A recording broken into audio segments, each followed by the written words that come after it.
Salam əziz abituriyentlər, bugünkü mövzumuz Dövlət İmtahan Mərkəzi 2025-ci il tarix test toplusunda yer alan Hindistan, Dehli Sultanlığı, Moğol dövlətidir. Gəlin başlayaq. Birinci suala baxırıq. 16-cı əsrin əvvəllərində Şimali Hindistanda böyük Moğol dövlətinin əsasını qoymuşdu Babur Şah. Deməli, 1526-cı ildə Panipat döyüşü nəticəsində sonuncu Dehli Sultanı İbrahim Ludini məğlubiyyətə uğradaraq Dehli Sultanlığına son qoyur və yeni bir dövlət yaradır. Bu da Moğol dövləti idi. 13-cü əsrin əvvəllərində yaranmışdı. Deməli, Dehli Sultanlığı 1206-cı ildə yaranmışdı. Göstərilən dövlətlərə torpaq mülkiyyət formalarının düzgün uyğunluğunu müəyyənləşdirək. Deməli, burada Timar aiddir Osmanlıya, biri götürə bilərik ona görə. Cagir Moğola aid olduğuna görə üçü də düzgün olaraq götürə bilirik. Cavab elə olur B variantı. Xostak Sasaniyə aiddir, Osmanlıya aid ola bilməz 4 atırıq, Böyük Moğola aid ola bilməz atırıq, Ərəb xilafətinə aid ola bilməz atırıq. Cagir də dedik, Moğola aid idi, ona görə 2-ni də atırıq. Dördüncü suala baxırıq. Deməli, Zəmindar, Soyurqal, Uc aiddir Səlcuqlara. 6-nı ona görə atırıq. Soyurqal aiddir Ağqoyunluya, Qaraqoyunluya. Ona görə Qaraqoyunlu götürə bilərik. Amma Dehlidə yox idi Soyurqal. Atabəylər dövlətində də yox idi. Zəmindarlıq Dehliyə aid idi. Atabəylərə aid deyildi. Ona görə atırıq bunu da. Cavab olur 2 və 3. Uyğunluğu müəyyən edin. Mehranilər, Xələzlər, Əməvilər, Baharlılar. Xələzlər sülaləsi aiddir Dehliyə. 3-ü götürə bilərik. Mehranilər Albaniyaya aiddir. Bunu atırıq. Şirvanşahlara aid olmur. Çünki Şirvanşahların sülaləsi deməli Məziyyədlərdir. Daha sonra Kəsranilərdir. Sonra da Dərbəndlərdir. Əməvilər Ərəb xilafətinə aiddir. Düzdür. 661-750-ci illərdə idi. Baharlı isə Qaraqoyunluya aiddir. Ağqoyunluya aid olan Bayandurlu olmalı idi. Cavab olur 2 və 3. Baharlı, Dərbəndlər, Abbasilər, Xələzlər. Xələzlər aid olmalı idi Dehliyə. Abbasilər Ərəb xilafətinə düzdür. 750-1258. Dərbəndlər 1382-1538-ci illərdə Şirvanşahlara aiddir. Düzdür. Baharlı isə demişdik ki, Qaraqoyunluya aiddir. Cavab burada da olur 2 və 3. 16-17-ci əsrlərdə Böyük Moğol dövlətində Cagir adlanırdı. İmperator və sülaləyə məxsus torpaq sahibliyi xeyr. Burada deməli, əsasən müsəlman zadəganlarına məxsus şərti torpaq sahibliyi olmalıdır Cagir. 13-14-cü əsrlərdə Dehli Sultanlığında zəmindar adlanırdı. A variantına deyir, vəqf torpağını becərənlər xeyr. Hərbi xidmət müqabilində verilən torpaqların sahibləri zəmindardır. Dehli Sultanlığına aid deyil. İqta torpaq mülkiyyət formasının mövcud olması. Bu aid idi, ona görə atıram. Monqol yürüşlərinə məruz qalıb, bəli. Abbasilər xilafəti ilə dostluq əlaqələrinin yaradılması. Bu da aid idi. Deməli, hərbi işlərə baş vəzir rəhbərlik edirdi, düzdür. Əsası Ələddin Xələz tərəfindən qoyulmuşdu. Xeyr, əsası Qütbəddin Aybək tərəfindən 1206-cı ildə qoyulmuşdu. Uyğunluq pozulmuşdur. Saray Batı Qızıl Ordunun paytaxtıdır, düzdür. Teymurilərin varlığına son qoyub Şeybanilər 1507-də düzdür. Herat Teymurilər dövlətinin paytaxtı olub, düzdür. Səmərqənd də Heratda. Böyük Yasa Monqolların qanunlar məcəlləsi, düzdür. Qaraqorum deyir Dehli Sultanlığının paytaxtı olmuşdu. Bu yanlışdır. Qaraqorum Monqolların paytaxtı olmuşdu. Hindistan və Azərbaycanın 13-cü əsr tarix üçün səciyyəvidir. İslam dininin yayılmağa başlaması. Bu ola bilməz. Ümumiyyətlə, Azərbaycanda İslam dininin yayılmağa başlaması 7-ci əsrdir. Əmir Teymurun hərbi yürüşünə məruz qalmaq Azərbaycanda 14-cü əsrdə. Elə Əmir Teymurun özü ümumiyyətlə 14-cü əsrdə yaşayıb, 13 ola bilməzdi. Soyurqal adlandırılan torpağın geniş yayılması bu 15-ci əsr Azərbaycan tarixidir. Ölkənin inzibati cəhətdən bəylərbəyliklərə və mahallara bölünməsi, bu da yanlışdır. Monqolların hərbi yürüşünə məruz qalmaq 13-cü əsr hər ikisi üçün uyğundur. Monqollar deməli Dehliyə 13-cü əsrdə, Azərbaycanda isə Eldənizlər dövlətinin zamanında yürüşlər etmişdilər. 1526-cı il Panipat vuruşmasının nəticəsi Dehli Sultanlığının əsası qoyuldu, yox, əksinə dağıldı. Hindistan İngilislər tərəfindən işğalına başladı, xeyr. Osmanlılar qələbə qazandı, heç əlaqəsi yox idi. Deməli, Babur Şahla İbrahim Ludi, yəni Moğolla Dehli arasında olmuşdu. Böyük Moğol dövlətinin əsası qoyuldu. Bəli, amma 1526 Panipat döyüşündə Moğol dövləti deyə bilərikmi? Yox. Moğol dövləti deyildi hələ. Bu döyüşdə qalib gəldikdən sonra Moğol dövlətinin əsasını qoyur. İspaniya krallığında aidiyyəti yox idi. Böyük Moğol hökmdarı Əkbər Şahın fəaliyyət dövrü üçün xarakterik idi. Deyir ki, Osint şirkətinin ləğvi xeyr. Osint şirkətinin özü deməli 1600-cü ildə yaradılıb. Dehli sultanlığının əsasını qoyması xeyr, Qütbəddin Aybəkə aiddir. Feodal qiyamların nəticəsində mərkəzi hakimiyyətin zəifləməsi xeyr, əksinə bu dövr qızıl dövrü idi, daha güclü idilər. Teymurilərin süquta uğradılması Şeybanilərə aid idi. Osmanlı ilə diplomatik münasibətlərin mövcud olması isə Əkbərə aiddir. Böyük Moğol hökmdarı Əkbər Şahın fəaliyyətinin xarakterikdir. Qızıl Ordu dövləti ilə mübarizənin aparılması xeyr. Səfəvi ilə diplomatik münasibətlər, bəli, həm Səfəvi ilə, həm də Osmanlı ilə diplomatik münasibətlər aparmışdı. Ölkənin qiyam bürüyə bilməsi çünki ən güclü dövr idi. Bütün Hindistanın vahid halda birləşdirilməsinin baş çatdırılması xeyr. Monqol hücumlarının qarşısını alınması da buna aid deyildi. Çünki Əkbərin dövründə artıq Monqol hücumları yox idi. Dehli sultanlığının 16-cı əsrin 1-ci əsr tarix üçün səciyyəvi idi. Son qoyulması. Deməli, Səfəvilərlə diplomatik əlaqələrin yaradılması deyil, yanlışdır. Zahirəddin Babırla mübarizə aparıb. Bəli, 1526 Panipat döyüşü nəticəsində Zahirəddin Babır Dehli sultanlığına son qoyur və yeni dövlətin əsasını, Moğol dövlətinin əsasını qoyur. Dehli sultanlığının 16-cı əsrin əvvəlləri tarix üçün səciyyəvi idi. Deyir ki, dövlətin dağınıq olması. Bəli, elə budur. Çünki artıq süqutuna yaxın idi, dağınıq olaraq götürə bilərdik. 1526-da da son qoyulur. Dehli sultanlığı ilə Elxanilərin tarixinə aid oxşarlıq eyni əsrdə yaranmalar. Dehli 1206-cı ildə yaradılmışdı. Elxanilər də 1258-ci ildə, deməli, eyni əsrdə yaradılmaları hər ikisi üçün oxşarlıq təşkil edir. Dehli sultanlığı və Atabəylər dövləti üçün ümumi cəhət. Deməli, Dehli sultanlığı 1206-cı ildə yaranmışdı, Atabəylər isə 1136-cı ildə, yəni əsr məsələsi deyil. Xarəzmşahlar tərəfindən süquta uğradılmaları. Dehliyə Babır son qoymuşdu, Atabəyə Xarəzmşahlar. 13-cü əsrdə yaramayıb dedim. Teymurilərin hücumuna məruz qalmaları. Ümumiyyətlə, Atabəylər Teymuriləri görməyib. Teymur 1370-də yaratdı dövlətini, Atabəylər isə 1225-də artıq süqut etmişdi. Monqolların hücumuna məruz qalmaları hər ikisi üçün oxşar cəhətdir. Böyük Səlcuq dövlətinin parçalanması nəticəsində Dehli yaranmayıb.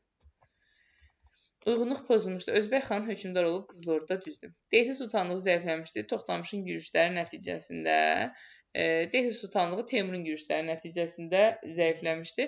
Ona görə yanlış cavabımız B-dir. Bəndərin başçılığı ilə Hüseyn 1231-də Xarəzmşahlara qarşı idi. Kürşadın başçılığı ilə hərəkat Çinə qarşı yönəlmişdi. Deməli, 639-cu ildə Çində xan sülaləsinin hakimiyyəti devrilmişdi. Sarısaqlı üsyanından sonra 184-dən sonra düzdür. Uyğunluq gözlənilmişdi. Cəlaləddin Elxani hökmdarı olmuşdu. Xeyr, Xarəzmşahların hökmdarı idi. Babur Dehli sultanlığının hökmdarı xeyr. Batı xan Şimali Çini tamamilə istila etmişdi. Şimali Çini istila eləyən Çingiz xan idi. Ona görə C-ni atıram. Böyük Moğol dövləti yaranmışdı. Dehlinin süqutundan sonra bəli 1526-da Panipat nəticəsində Dehliyə son qoyulur, Böyük Moğol yaranır. Rusiya imperiyası parçalandı Uqra görüşündən sonra xeyr. Birincisi Rusiya imperiyası 1721-ci ildə Pyotrun dövründə olmuşdu.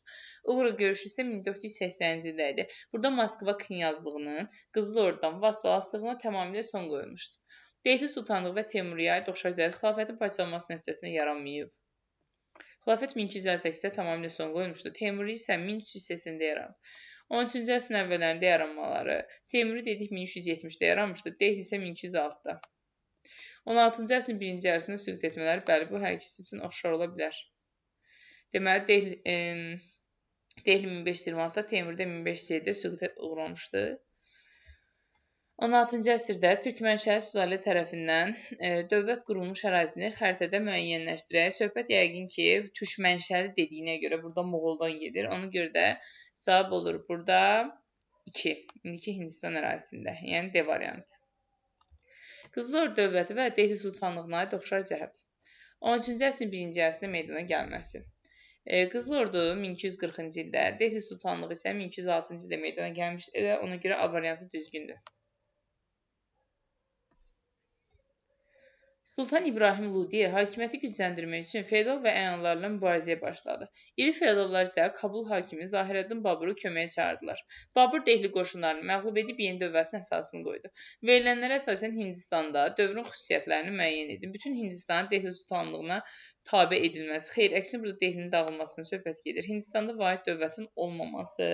Bu elə düzgündür. Həqiqətən də vahid dövlət yox idi, artıq Dehli parçalanmışdı. Dehli yarına bilməz, çünki əksinə dağılır. İbrahim Ludi öz hakimiyyətini gücləndirmir. Əksinə dövləti dağılır.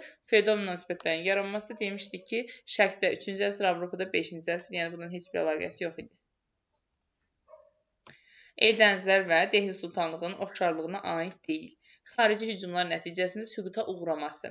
Eldənizlər dövləti 1225-ci ildə Xarəzmşahlar tərəfindən süquta uğrayıb, Dehli isə 1526-cı ildə. Bu oxşardır. Bu oxşar olmayan istəyir. Hərbiçilərə iqta torpaqlarının verilməsi. Bu da hər ikisi üçün oxşarlıq təşkil edir. Əsasın 13-cü əsrdə qoyulması. Eldənizlərin əsası 1136-da qoyulub, Dehlinki 1206-da. Ona görə elə C variantı oxşar deyil. Elevin diaqramına əsasən uyğunluğu müəyyənləşdirək. Məmlüklərlə xələcləri ayırmalıyıq. Deməli, 13-cü əsrin sonlarında hakimiyyətə gəlməsi. Bunu aid edirik xələclər sülaləsinə. Deməli, daha sonra Əmir Teymurun yürüşünə məruz qalması. Əmir Teymur 1370-ci ildə dövlət yaratmışdı. Ona görə burada heç Əmir Teymurla bağlı heç nəyi götürmürük. B olan variantları atmalıyıq. B olan variantları da atanda yerdə qarı bicədən düzgün cavab A variantı. Baxaq görək. Deyək, Cənubi Hindistanın tabe edilməsi. Cənubi Hindistanın tabe edilməsi xələclərə aid idi. Daha sonra Monqol hücumlarına qarşı mübarizənin aparılması. Bu da hər ikisinə aid idi. Yəni, ümumiyyətlə, Dehli Monqollara qarşı mübarizə aparmışdı. Daha sonra Abbasi xəlifəsi tərəfindən hökmdarının Hindistan sultanı kimi tanınması da məmlüklərə aid idi. Cavab olur A variantı. Elirvin diaqramına əsasən uyğunluğu müəyyənləşdirək. Qızıl Arslanla Şəmsəddin Eltutmuşu müqayisə edirik. 12-ci əsrin ikinci yarısında hakimiyyətə gəlməsi. Deməli, 12-ci əsrin ikinci yarısında hakimiyyətə gəlməsi Qızıl Arslana aiddir. Ona görə də 1-ə A-nı yazırıq. Çünki 1191-ci ildə özünü sultan elan etmişdi. İraq Səlcuq sultanının məğlub edilməsi, bu da Qızıl Arslana aiddir. 13-cü əsrin əvvəllərində hakimiyyətə gəlməsi Şəmsəddin Eltutmuşa aiddir. Monqol hücumlarına qarşı mübarizə aparmaq yenə Şəmsəddin Eltutmuşa aiddir. Və Abbasi xəlifəsi tərəfindən sultan kimi tanınması Qızıl Arslanda 1191-də sultan olub. Dehlidə də ümumiyyətlə sultanlıq olduğuna görə bu hər ikisinə də aiddir. Cavab olur 27-ci sualda C variantı. Səbəb-nəticə əlaqələrinə aid uyğunluğu müəyyən edin. Hadisə, daxili çəkişmələr və Hindli əhalinin qiyamı 15-ci əsrin əvvəlində Dehlinin süquta uğraması. Xeyr, çünki Dehli süquta uğrayıb 16-da. Hərbiçilərin köməyi ilə Qiyasəddin Balban hakimiyyətə gəldi, Dehlinin parçalanmasının qarşısını aldı. Bəli, bu düzgündür. Abbasi xəlifəsi tərəfindən Hindistan sultanı kimi tanınırdı. Şəmsəddin Eltutmuşun müstəqil sultan kimi qanunliyinin gücləndirilməsi. Bəli, bundan sonra hakimiyyət daha da güclənmişdi dedik. Cavabımız olur D variantı. Fəxrəddin Baburla Dehli sultanlığı arasında Panipat döyüşü baş verdiyi ildə, yəni 1526-cı ildə deyil, başqa nə olmuşdu? Almaniyada kəndli müharibəsi başlamışdı. Almaniyada kəndli müharibəsi 1526-da başlamayıb. Davam edib, amma 1526-da deyildi başlamaq. Osmanlı Sultanı 1-ci Süleyman Qanunun Viyana şəhərini tutması yanlışdır. Osmanlılar Moxac yaxınlığında Macar Çex qoşunlarını məğlub etmişdi. Bu 1526-dadır. Qəsr-Şirin sülh müqaviləsi imzalanması 1639, Baltik dənizinə çıxış əldə edilməsi 1721, cavab C variantı. Böyük Moğol dövlətinin mövcud olduğu dövrə aiddir. Amasya sülh müqaviləsinin imzalanması 1555-də. Elə bu aiddir, çünki Böyük Moğolda 1526-da yaranmışdı. Böyük Moğol dövlətinin mövcudluğu dövrünə uyğun gəlir. Səfəvilər dövlətinin süqutu 1736. Fransada ilk başlatların çağırılması 1302-də yanlışdır. ABŞ-ın yaranması, İspaniya Krallığının yaranması, ABŞ 1776-cı ildə idi. İspaniya Krallığının yaranması 1479-cu ildə idi. Ona görə bu da yanlışdır. Səfəvlərin paytaxtının Qəzvinə köçürülməsi dedik ki, 1555-dədir. İngiltərədə vətəndaş müharibəsinin başlaması isə 1642-ci ildədir. Ona görə bu elə düzgün variantımızdır. Çünki Böyük Moğol 1526-da yaranmışdı. 18-ci əsrə qədər də davam etmişdi. Suasun 486-cı ildə atırıq. Ağqoyunlu dövlətin yaranması 1468-ci ildir. Bunu da atırıq. Böyük Moğol dövləti mövcudluğu dövrünə uyğun gəlir. İngiltərənin respublika elan olması 1649, Amasya müqaviləsi 1555. Elə A variantı düzgündür 32-də.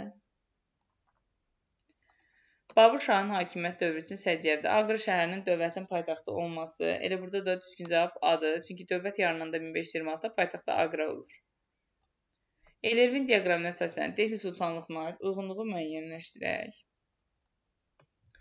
Şəmsəddin el tutmuş, Qiyasəddin Balaban və Əlaəddin Xələc neynəmişdir? Deməli, zəmindarlardan alınan torpaqların kəndlilərə icarəyə verilməsi, bu, deməli, Əlaəddin Xələcə aididir.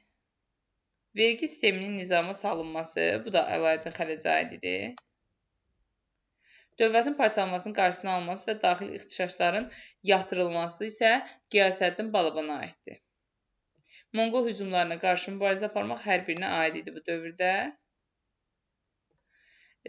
Bir də ki qaldı, Abbas xəlifəsi tərəfindən Hindistan sultanı kimi tanınmasıdır, Şəmsəddin el tutmuşdu. Cavab olur 34-də D variantı.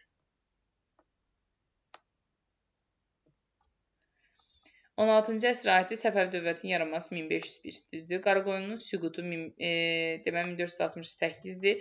Böyük Moğol dövlətinin yaranması 1526-dır düzdür. Qazan xanlığının yaranması isə 15-ci əsr deyə atırıq. 14-cü əsrin sonunda Dehli sultanlığı üçün xarakterikdir. Deməli, deyir ki, Hind və müsəlman feodallar arasında mübarizə. Burada biri götürə bilərik. Çünki düzdür 14-cü əsrdə. Əmir Teymurun yürüşü 1398-ci il idi. Bunu da götürə bilərik. Monqol yürüşləri bu 13-cü əsrə aididir. Əlaəddin Xələcin islahatları da 13-cü əsrə aididir. Yəni 14-cü əsrin sonu ola bilməz. Ona görə cavab 1-dən 2 edir. Dehli sultanlığına aid hadisə nəticə əlaqələrini müəyyənləşdirək. Deməli, deyir ki, Sultan Əlaəddinin islahatları zəmindarlara iqd əvəzinə pul verilməsi. Bu düzgündür. Əmir Teymurun yürüşünə məruz qalması Şimali Hindistanda dərin iqtisadi böhranın baş verməsi, bəli. Hətta Dehli sultanlığının zəifləməsinə səbəb olur. Qütbəddin Aybəkin yürüşləri bütün Hindistanın sultanlığa qatılması xeyr. Qütbəddin Aybək ümumiyyətlə qısa müddətdə hökmdar olub 1206-dan 1210-cu ilə qədər. Yəni ona görə bütün Hindistanın sultanlığa qatılması buna aid deyil. Raziyə sultanın hakimiyyətə gəlməsi, Xələclər sülaləsinin əsasını qoyması xeyr. Klassik feodalizm dövründə yaranmışdır. Klassik feodalizm 11-15-ci əsrlərə əhatə edir. Bizans imperiyası 395-də yaranıb. Ona görə 1 atıram. Teymurilər dövləti 1370-də yaranmışdı. Bu da 11-15-ci əsrdirsə buna aiddir. Dehli sultanlığı 1206-dırsa aiddir. Böyük Moğol dövləti artıq 16-cı əsrdir deyə bu son feodalizm dövrünə düşür. Atıram. Frank imperiyası 800-ci ildə idi. Bunu da atıram. 38-də cavab edir 2 və 3. 39-a baxaq. Dehli sultanlığı və Osmanlının oxşar cəhətləri. Hərbi xidmətə görə torpağın verilməsi təbii ki düzgündür. Osmanlıda da Timar torpağı var idi. Teymurlərlə müharibə etmələri. Deməli, Dehli 1398-də, Osmanlıda 1402-də Teymurlərlə mübarizə aparmışdı. Monqol yürüşünə Osmanlı məruz qalmamışdı. 16-cı əsrdə süqut etməyə aid ola bilməz. Çünki Osmanlı 20-ci əsrdə süqut edib. 39-da cavab olur 1-dən 2. 40-cı sual baxaq. Dehli Osmanlıdan fərqli olaraq Teymurlərlə müharibə aparıb. Xeyli heç bir fərqi yoxdur, Osmanlıda aparmışdı. Monqol yürüşünə məruz qalıb, bəli, Dehli. Səfəvlərlə mübarizə aparmaq Osmanlıya aiddir, ona görə yəni heç bir fərqi yoxdur. İlk adlanan torpaq mülkiyyət forması, bəli, Dehlidə idi, ona görə cavab olur 2 və 4. Xronoloji ardıcılığı müəyyənləşdir. Əmir Teymur Hindistan yürüş elədi 1398-də, yəni deməli 14-cü əsrdə. Böyük Monqol dövlətinin yaranması 13-cü əsrdə, yəni 1206-cı ildə. Kalka döyüşü 1223-cü ildə, o da edir 13-cü əsrdə. Kulikova döyüşü isə 1380-ci ildə idi. Deməli, Kulikovada 1380 isə, bu da 14-cü əsr edir. Ardıcılığı düzək, deməli, birinci olar Böyük Monqolun yaranması, dedik 1206-da. Sonra Kalka 1223-cü ildə. Sonra gəlir Əmir Teymurun Hindistan yürüşü 1398 idi, Kulikova 1380, ona görə gəlir birinci 1380. Sonda da Əmir Teymurun yürüşü. 41-də cavab edir 2, 3, 4 və 1. Xronoloji ardıcılığı müəyyənləşdirək. İlk Ərəb İslam dövlətinin yaranması 630. Frank dövlətinin yaranması 4 hissəsinin altından sonra, yəni deyək ki 500. Dehli sultanlığının yaranması 1206, Monqolların şimal Çini tutması 1211-15-ci illər. Ardıcıllığı düzəndə birinci gəlir Frank dövlətinin yaranması 500. İlk Ərəb İslam dövləti 630. Deməli, Monqolların Dehli sultanlığı yaranır 1206-da. Monqollar şimal Çini tutur 1211-15-də. Cavab olur 2, 1, 3 və 4. Xronoloji ardıcılığı müəyyənləşdirək. Ədirnə şəhərinin Osmanlının paytaxtına çevrilməsi. Ədirnənin Osmanlının paytaxtına çevrilməsi olur 1362-ci ildə. Aqra şəhərinin Moğolun paytaxtına çevrilməsi 1526-cı ildə. Pekin Böyük Monqol dövlətinin paytaxtına çevrilməsi 1271 deyək. Həmədan şəhərinin Edirnə dövlətinin paytaxtına çevrilməsi 1175 deyək. İndi ardıcılığı düzəndə necə düzürük? Birinci gəlir 4, yəni 1175. Pekin Böyük Monqolun paytaxtına çevrilməsi 1271 dedik, 3-ü qoyaq. Ədirnənin Osmanlının paytaxtına çevrilməsinə 1362 dedik, 1-i gətirək. Sonda da Aqra şəhəri 1526-da paytaxta çevrilmişdi deyə cavab olur 4, 3, 1 və 2. Dehli sultanlığı Böyük Moğol dövləti. Monqol yürüşlərinə məruz qalmışdı Dehli. Əmir Teymurun yürüşünün nəticəsində süqut etmişdi. Deməli, Əmir Teymurun yürüşünün nəticəsində deyəndə 1398-ci ildə Əmir Teymur yürüş edir. Amma zəifliyir, bu nəticəsində süqut eləmir. Cagir adlanan torpaq mülkiyyət forması Moğoldaydı. Yəni, C-ni buraya yazaq. Deməli, C. Sonra Səfəv dövləti diplomatik əlaqələrin qurulması da Moğoldadır. Qızıl Ordu dövləti ilə müharibəni aparılması Teymurilərə aid olmalı idi. 44-də də cavab olur 1A, 2C və D. 45-ə baxaq. Dehli sultanlığına aid səbəb-nəticə əlaqələrini uyğunluğu müəyyən eləyək. Deməli, birinci Əmir Teymurun yürüşündən qabaq, bir də Əmir Teymurun yürüşündən sonranı qoymalıyıq. Hindistanın şimalında müstəqil Hind dövlətlərinin yaranmağa başlaması, Dehli sultanlığının daha da zəifləməsi və dərin iqtisadi böhrana məruz qalması bunu gətirir Əmir Teymurun yürüşündən sonraya. Hərbi xidmətə görə verilən torpaqların zəmindar adlanan feodalların əlindən alınması, daxili çəkişmələr və Hindli əhalinin qiyamlarının baş verməsi. Bunu da bu daxili çəkişmələr nəticəsində Əmir Teymur gəlib yürüş edə bilmişdi deyə onun yürüşündən əvvələ qoyaq. Onda cavab, sonuncu Dehli sultanı İbrahim Lodinin hakimiyyətini gücləndirmək üçün iri feodallarla mübarizəyə başlamasında, yəni bu dövrə aidiyyatı yoxdur. Burada cavab olur 1D, 2də B. Belə əziz abituriyentlər, əgər daha çox video izləmək istəyirsinizsə, kanalıma abunə olmağı, videonu bəyənməyi və şərh yazmağı unutmayın.